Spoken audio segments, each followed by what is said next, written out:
Right, grade 10s, trig functions, lesson 4. Now, so far we've done the sine and the cosine graph.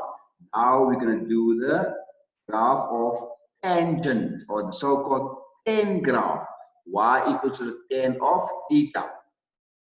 So if I again use coordinates and you take your calculator and you find the tan of 0 is 0, tan of 30 is 0.6, tan of 45 is 1, tan of 60 is 1.7, until you get to the tan of 90 and the calculator will show error. Right, it will show error. If I go further, if I get to 270, it will also show error. Now this is very important. It shows error because that is where the graph will not touch the x-axis. So that is your 90 there, and we use a dotted line for 270. So those are the two lines which the graph will not touch, and we call them the asymptotes. So this line 90, where it shows error, and 270, where it shows error, are the asymptotes. So when you sketch tan graph, you're first going to sketch the asymptotes, then the rest. So if you plot the rest, like 0, 0, you will start there. Maybe 45 and 1, you will go there. And as you move closer and closer to 90, the graph will react like that. It will be a curve moving closer, but it will never touch the dotted line. If you continue with the values, then you will notice that this is the other behavior of the graph. And there you are. It is typical how a tan graph will look like. So here, people, although the interval is 0 to 360, the period is not 360. It's not 360 like the sine and the cos graph. It is over 180.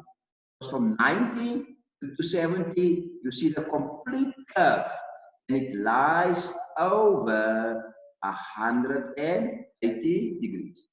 So the period of this graph is 180. The amplitude is infinity.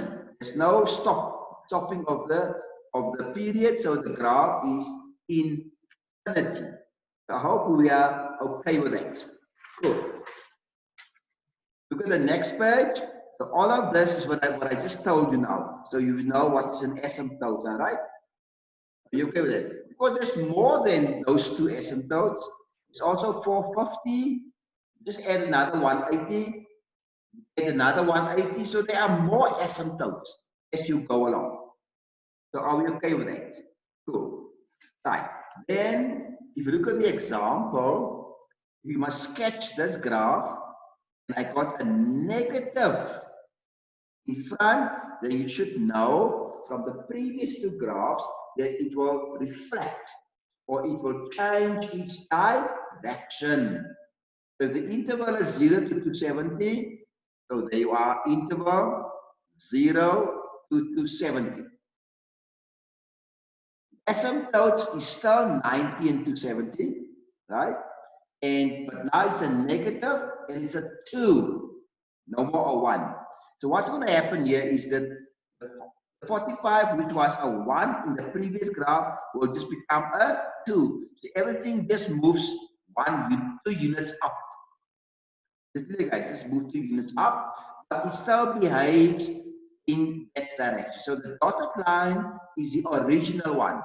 However, the negative will let the graph change direction. You see now, so this graph changed its direction because of the negative. Is that clear, guys? So please take note of that, how the tan graph behaves. But again, to play it safe, if you have to sketch this graph, use your calculator, and that shouldn't be a problem. Okay, end of the video.